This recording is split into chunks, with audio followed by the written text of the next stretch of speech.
Hello everyone and welcome back to another episode of No Longer Legally Detained, the podcast about life after the psych ward. How do you navigate being an adult when you never expected to be one?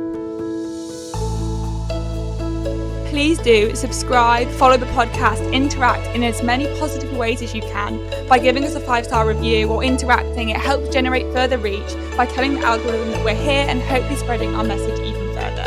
Please do also check out the socials at NLLD, the podcast, or at Legally Detained, or find us on the Be the Change Media Network. Thank you so much. It really does mean a lot.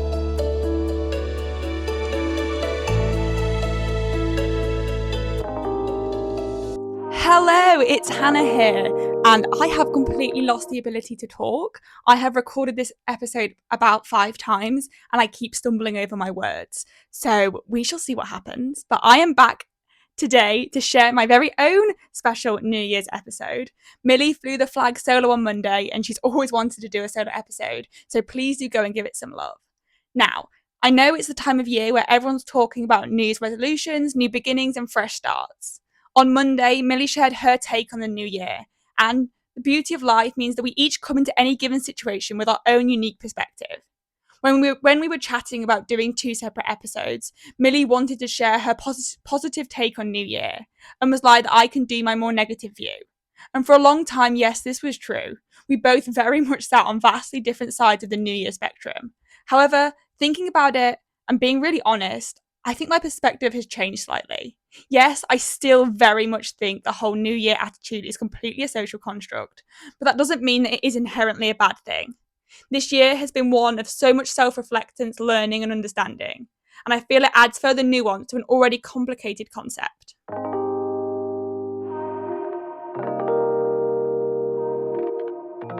For me, the truth is, the idea that January the 1st holds some magical power to transform us is along the same lines as Cam's "we don't have a magic wand."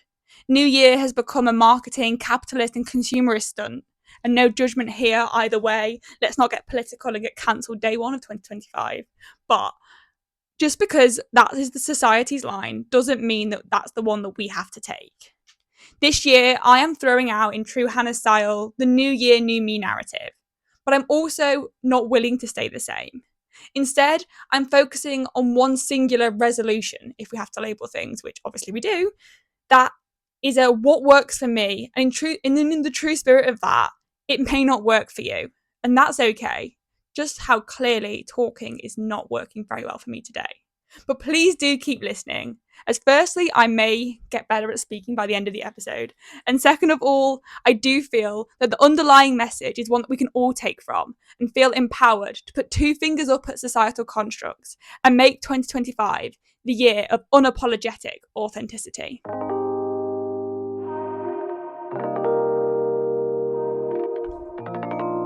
I just want to note, as with all No Longer Legally Detained podcast episodes, clue in the title, there is always a content warning, but there is going to be a specific trigger warning for suicide in the next section.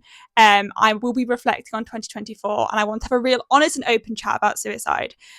So please do feel free to skip past this. Always look after yourself and your mental health. In the description below, I will have the timings of when this part of the podcast finishes, so you can always skip that out and then go back to the next bit. To take care of yourselves.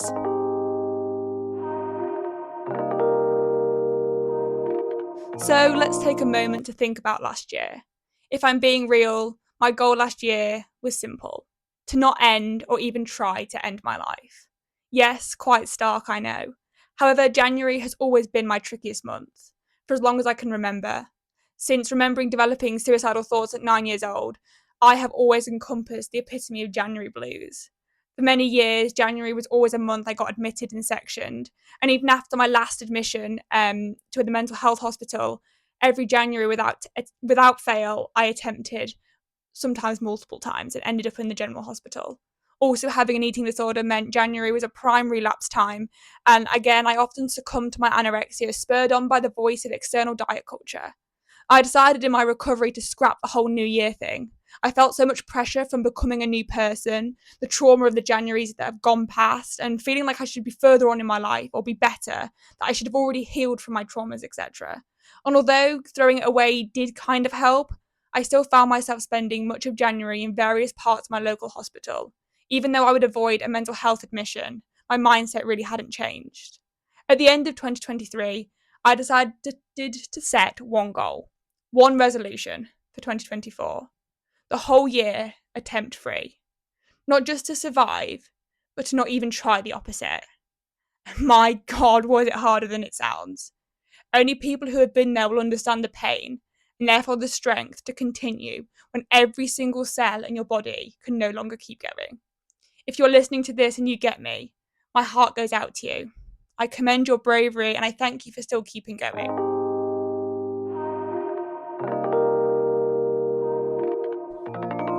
To those who feel this way, I thought I wanted to die. But the truth was, I actually wanted a life. I didn't want to live. I wanted a life. And there is a difference, a one that for so long I didn't understand. And that kept me stuck in the cycle of despair even longer. People were telling me that about just wanting the pain to stop, and I very much did, but it just kept coming back. I wanted the pain to stop so badly, but every time it came back, I thought I was back to square one, that I was doing something wrong, that I was broken, and that I really did need to end it all. I knew life wasn't perfect and that I would still struggle, but not to those same extremes. I didn't realise you could have suicidal thoughts and keep going. Now, to preface, this is an extremely individual and personal situation, and safety has to and always should come first.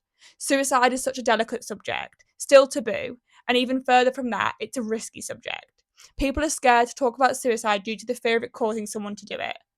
I want to say right now, talking about suicide isn't what causes someone to do it. Not in this context. Apart from telling someone to do that, which is a truly disgusting act, it's not going to be the cause of a suicide. In fact, it probably will be the opposite. I haven't spoken about suicide because of not wanting to say the wrong thing or have my words twisted, or worse still, for it to harm someone else. I've been there, and I truly, truly wouldn't want anyone else to feel the depths of despair and feel like there is no one or nothing left for you. But I want to talk about it because for me and my experience, if I'd known that this was a thing, I do think it would have prevented me from struggling quite as long as I did. And I am very much one of the lucky ones. I survived every one of my attempts. So some were closer than others, but I mean, the odds obviously aren't great. No attempt is safe, obviously. If I can save just one life, it'll be worth it. Suicide prevention has a long way to go. It has its roots in capitalism and forks out into every aspect of our society. I will very much reiterate, if your life is in danger, call 999. However shit it feels right now, it will get better. Everything, everything is surmountable and overcomable apart from death. Get help, reach out, do whatever it takes to make sure you are still here tomorrow. No ifs, no buts. I promise a future version of you will be so grateful that you did. On to my situation and how my literal thinking stopped me from actually breaking the cycle I was in. I had taken the whole just wanting the pain to end too literally. The pain wasn't going anywhere, at least not straight away. And again, I am not a doctor or a psychiatrist, and this is just my opinion on my situation. This is not advice or anything like that. Do not take what I am saying and apply it to your own life or situation, but I just want to share my story. For me, I realised that my neurodivergent suicidal was different, and therefore I needed to look at it differently. That the nature of my brain and also the trauma I had experienced, which in itself needed therapy and needed to be worked on, but wouldn't be possible straight away, meant I would still be faced with the all-consuming tidal wave of pain. Not all of the time, but it would come back, and that actually you can live around that pain.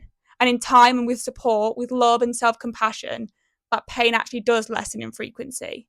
Maybe not in strength when it does hit, but I know if I just hold on, in quotation marks, it'll pass, and a whole life is waiting for me on the other side.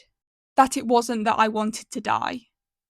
It wasn't that the pain would just magically disappear, but that I wanted to live a life around that pain. And to do that, I had to let go of my suicidal safety blanket.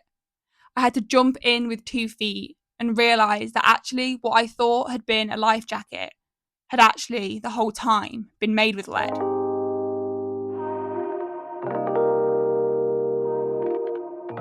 So here I am. I've made it through 2024, suicide attempt free. Yes, there were many a moment when I felt I couldn't do it. that I was all consumed by those feelings and thoughts, that I felt I couldn't bear it any longer, or I couldn't see how I could ever just get through, or even if I did, was there even a point? And yes, they still hurt just as much. But now I know that I am able to get through, that I just, in quotation marks, have to sit through it. Do I deserve it? Of course not. But I have no choice. And actually, by sitting in it and reaching out, talking it through, screaming, or even getting someone to physically hold on to me, I am slowly but surely rewiring my brain, showing it that harming myself isn't the answer to these horrible and uncomfortable feelings. And each time, whether it gets easier or whether there is just more of the rational Hannah, yes, it can just be a tiny voice, but she is there. And with every success, she grows and reminds me that yes, this bit is horrible, but they will pass. And the rest of the time, I get to live, to have a life, to experience the joys, the sadness, the heartache, and the happiness. I don't know why my brain goes to that dark corner. I work every day to prevent it from getting there, and that is really important too. The crisis support tools, which often feel absolutely useless in the moment of crisis, I have found personally are what I need to do every day. That mental fitness, keeping your brain healthy as it can be, and then also for me, realizing that as much and as hard as I will always try, sometimes they will hit me again. Those feelings, those all consuming thoughts. And it's not my fault. And it's not from lack of trying. I can't help them coming, but I can help how I respond. Believe me, it's hard. It feels like the harder option. And I guess it probably is, but it really, really is worthwhile. Now, this has been a very niche conversation, I feel, but one I wanted to share is maybe I'm not alone with this. I know if little Hannah had heard this, she would have found it really helpful.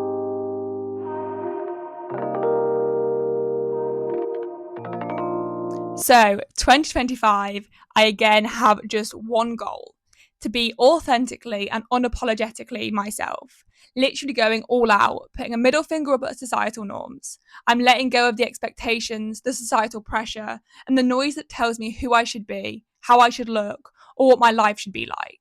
We all speak about this, and of course, it's so much easier said than done.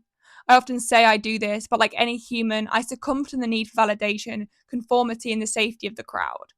I've spent, like many, so much of my life trying to be what I thought the world wanted me to be the perfect version of myself, the person who's always on, always striving, and always achieving. Even after I let go of trying to be what society wanted, I still put pressure on myself to be the opposite, to be a perfect advocate, activist, and advocate. I still think this speaks a lot to society and to people in the public eye. We put people up onto these pedestals and expect an unhuman perfection and get incredibly angry when they can't live up to this. Now, I don't mean illegal behaviour, obviously. I just mean life stuff. I think this also speaks to the damage of power and how when people in power start to think of themselves as more or above, that people, or even when other people think of them as that, we get into what I will describe for the sake of this podcast as very sticky situations. The activist one is something I've actually really struggled with. When you put yourself out there and you speak up for what you believe in, you put yourself into positions for people to judge you. Now, in certain situations, that is of course expected and wanted. Please do judge me because I would hate to think our values align anyway. But it also sets you up to come across judgment in everyday life. The idea that as an activist, you have to be this perfect version of yourself. To call out mistreatment, you have to be an angel and do no wrong. This was something I really battled. For example, as someone with eating disorders, for me, I couldn't be vegan. But for so long, I felt that somehow impeded on my validity. Can't even say that. Validity? Yeah, validity as a social justice or true inclusion human rights activist. Or that sometimes I might say the wrong thing, or I might accidentally use the wrong pronouns for someone and would be like, that's it, I'm an awful human being. But the truth is that life isn't as black as white. It can't be. Being an activist, I'm still human. I will make mistakes. I may not always be able to shop ethically, or I will inevitably contribute to consumerism. Some of these things I can control. Like if someone called me out for misgendering them, I should apologise, no excuses, and do better. I should educate myself on things I don't understand and ensure that I'm actively listening, etc. But then some things just are what they are. I am flawed because I am human. I can't afford to shop organic only, and I'm disabled, and this means that sometimes I might have to Get an Uber, which isn't the best for the environment, or use non-reusable equipment. Because I'm a human. All I can do is my best with the information I have available to me at the time. To live with gratitude and grace, to listen, to learn, to be humble and acknowledge my mistakes. But in the same breath, my existence does not need to be apologetic. If I make a genuine mistake or I am wrong, absolutely, I should be called out. But we walk a fine line, and sometimes people choose to abuse this line. My goal is to be me, messy, imperfect, real, and raw. Openly, honestly, and unapologetically authentic, with only one caveat, if you could even call it that. That by being me, I don't negatively impact or hurt anyone else. It's nuanced, but it's actually a lot simpler than many believe. And when I say impact, I mean it in a way that turns the balance unfairly in one direction, aka not just because someone is bigoted and doesn't like difference.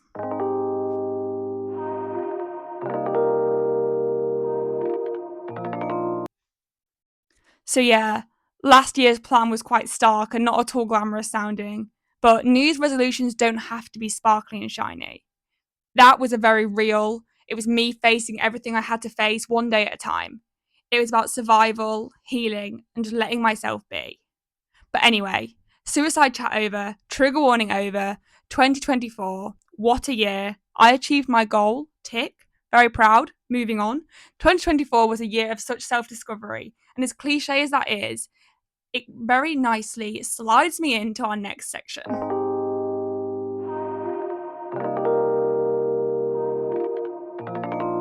So, stepping into the new year, I have realised that it is okay to shift my focus. It's okay to take the lessons I've learned, the growth I've made, and build something more authentic for myself moving forward. As I said in my first poem I wrote last year, acknowledging progress takes nothing away is such a key component. Recovery doesn't mean that the pain, the suffering, the trauma never happened. It just means we are growing around despite it.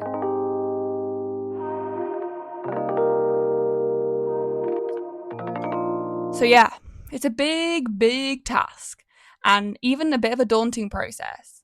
I just want to note that it's not necessarily something that everybody needs to do, which I guess should be self explanatory from the thing itself. Because this year I'm going to be me, and how I do that will only truly work and make sense to me because there is only one me. And if you're sat here thinking, well, that wouldn't work for me, or she hasn't thought about this, or what about XYZ? No, you're probably right because this is about ourselves. It's unique, it's individual, and it is about who you are. The way that I'm doing it is what will hopefully or what works for me, and you're not me, luckily for you. And if you do think you are me, I would strongly suggest maybe going to the doctors. So, how do I do me in a non weird way? Well, how I do me will only work for me. But the concept of being yourself is one that we can all take. There are degrees in which you can take it as well. Interestingly, looking back over the past 4 years, I think I've definitely been doing this gradually, slowly but surely being more and more me. It's not an overnight transformation, and of course, it's not a destination. I am not becoming me in 2025. I am allowing myself to be me. Hannah will never be a finished product until the millionth second before I die. And then I am the finished Hannah. And again, that doesn't mean I'm perfect, but like, what even is perfect? A societal construct of perfect, it's not even a measurable entity. But I will be the finished product as there isn't anything else going on no more. It's done. But I guess it's this mindset shift, and one that took me a long time to be even aware of, and even longer time to understand, and only just being able to somewhat articulate. And as we can see, articulation is not my strong point today. And that is okay because we are authentic. Authentically unable to speak properly. Literally, words and the connection between my brain and my mouth is just not it's not. That's all I can say. It's not.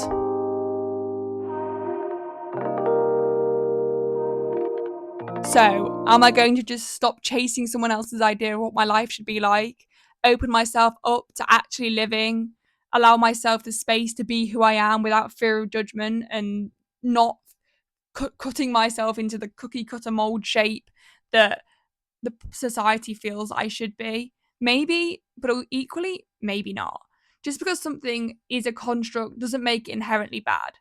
I will still be very much following the law, as you should be, as well as many societal construct. For example, wearing clothes and not telling people exactly what I think of them, or screaming myself on the floor every time someone tells me that it wasn't abuse, or that I must be mildly autistic, or that my trauma made me who I am, and without it, I'd be nothing. But I'm not doing these because I have to or because society tells me. I'm doing them because clothes, I'm very much a clothes person. I like to be fully covered. I don't have enough spoons, and I'm not wasting them on idiots to throw by throwing myself on the floor. I'm doing it because I believe they're right. By being authentically me, some of the things will align with what society believes, and that's okay. We can sit with both side by side, and that's fine. And just because you want to throw out one aspect of a societal construct doesn't mean that you're hypocritical for following others.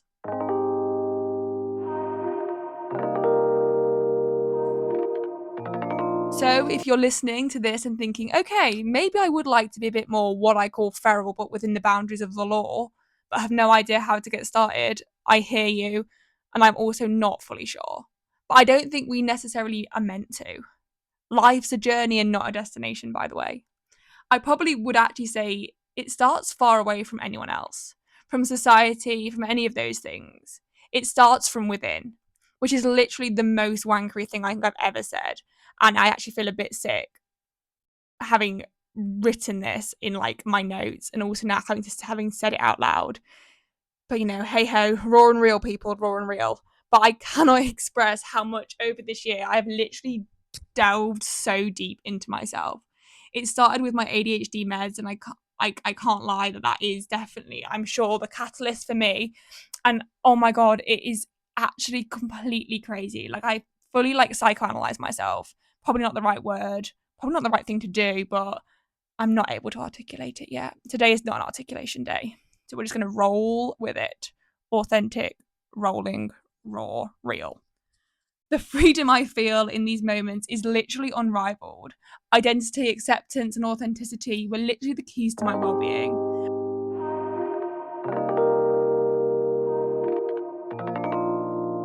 I've realised the problem is that I can't read my own notes. Like, I'm reading my own notes wrong, and that's making me then not be able to process in my brain and then not be able to speak. It's a lot. It's really a lot. But, no shame, because authentic.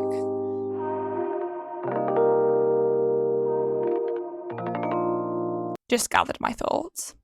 The thing is that to be able to now fully be me, I had to go through a lot of steps and a lot of heartache and pain. And that is not necessarily recommended. I wish I could, Cam's phrase incoming, sit here and give you the step-by-step guide on how to let go and be yourself. Give you that magic wand. I can't even tell you, though, how I got here, to be honest, in many senses of the word. I don't even know where I am, but what I do know is that at times I feel content, and that is all I can ever really ask for. This whole chat has got me thinking about a moment from August 2023. I remember preparing myself for starting my musical theatre foundation at Mount View, and I was getting all my little dance bits ready, and I was feeling the excitement, but mainly overriding fear, dread, and terror. I remember saying goodbye to work, and that was somewhere that I felt so confident and was liked and valued, and heading out into the world, which felt like it had already eaten me up and thrown me back out. It dragged me through the dirt and destroyed any kind of confidence or hope I had in the future. And I turned to my mum with tears in my eyes. I actually did. This is not just for dramatic effect.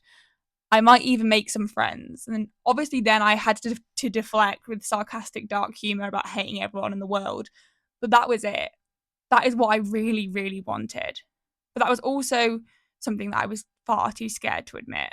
Friends and friends was actually a physicality of what I really, really, really wanted, which was a life. I couldn't describe or articulate it, and the closest thing that I could to hold on to was friendship, which I was very much lacking, so it kind of made sense. And especially a two-way, equal, authentic friendship where we both wanted and needed each other equally. And that's a whole conversation for another day, another podcast. You will be pleased to know that now I nearly need another hand, and I know, calm down, to count the friendships I have. And 3 especially, very special people, and you know who you are. Yes, Millie, you are one of them, number 1, of course. They may never fully be able to comprehend what they have done for me. And no, not caring the community, Millie, you are not putting that on your CV.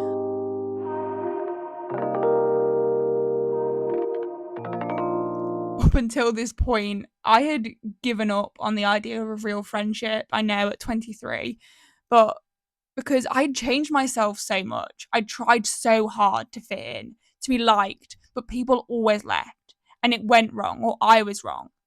But actually, in fact, I was wrong, but not in the way that they said or they thought, but in the fact that I was going about it all the wrong way. I was wrong because friendship and relationships don't come by us molding into something else, but by being our authentic magnet, which attracts our own people. In giving up on friendships, I stopped trying to be liked, to be wanted, just was me. And in doing that, I found Millie. Millie showed me that actually it wasn't a perfectly polished product I needed to be. I just needed to be me. Since then, I have found it easier making connections because I am myself. Yes, some, probably many people, find that rather repulsive and off-putting. And you know what? That's great. Keep on walking, my non-friend. We clearly wouldn't have got on, our values don't align, and we'd never have been able to relax in each other's company. With my closest friends, I feel genuinely safe, and that is the golden ticket. There are plenty of people in this world, so be you, and those who need you will come, and vice versa.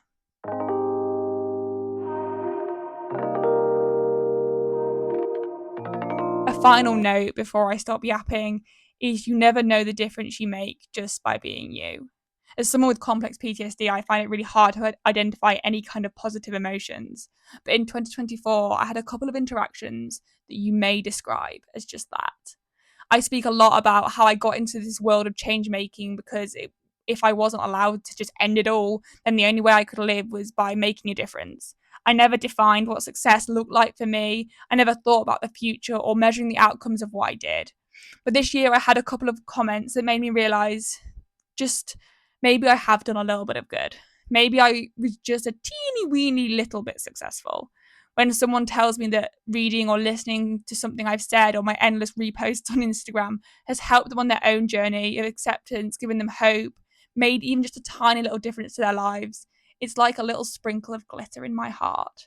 I have always wanted to make a difference. I never felt that I was ever enough or I was ever doing enough or I ever had made any kind of difference in the world. And although I would probably say that I haven't, I have to sit here and take the compliment. Something I find almost impossible to do, but something we should all do much more often. My one life ambition is to make the parts of the world I touch and as far as I can reach, somewhat of a better place. If by being me, a messy, feral, creative, bonkers, dramatic, thoughtful, caring nutcase, I can help other people accept themselves and live a bit of a happier life. It's a no-brainer then, really, isn't it? It's a win-win. Not only does being you help you, you never know who else you might help along the way.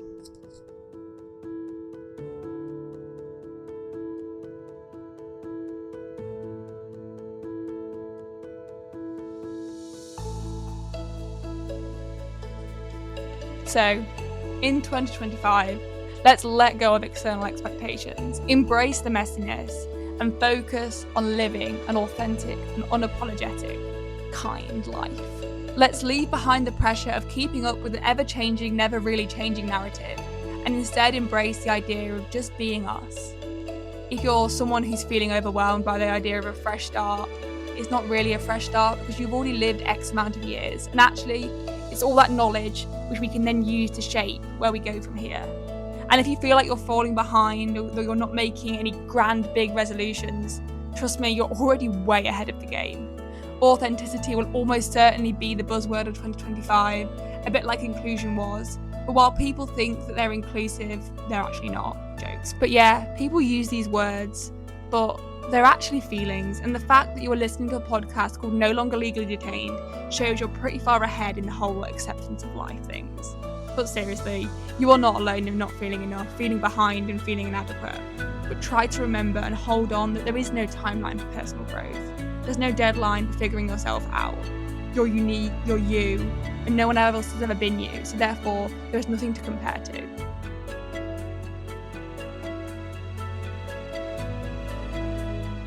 So, as we step into the new year, my wish for you all is simple. Be yourself. Be messy, be real, be unapologetically you. And whatever your journey looks like this year, whether it's a year of healing, growth, rest, or even just surviving, you are enough. I am making my own feral 2025 bingo just to ensure that I'm feeling the toxic positivity. Thank you so much for being part of this community. I'm beyond grateful for each of you, and I'm so excited to see what this new year brings. Remember, you do not have to fit into anyone else's idea of success. The only person you need to impress is yourself. Please do go give us a follow on Instagram and my personal account at NLLD, the podcast, or at Legally Detained, and do also check us out on Be the Change Media Network.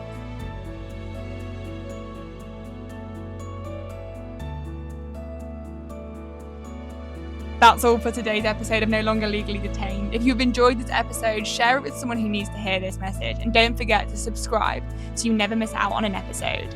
Here's to a year of authenticity, growth, and unapologetic self-love. I'll catch you next time. Bye-bye.